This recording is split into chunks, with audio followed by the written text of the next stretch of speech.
Kau nampak?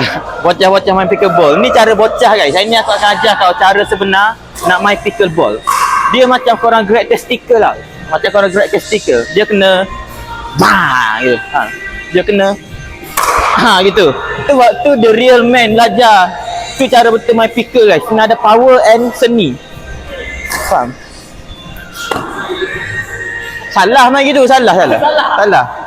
Salah dia kena gitu. Macam korang grab testicle dia kena ada seni. Macam seni martial art gitu. Gitu. Nampak? Power.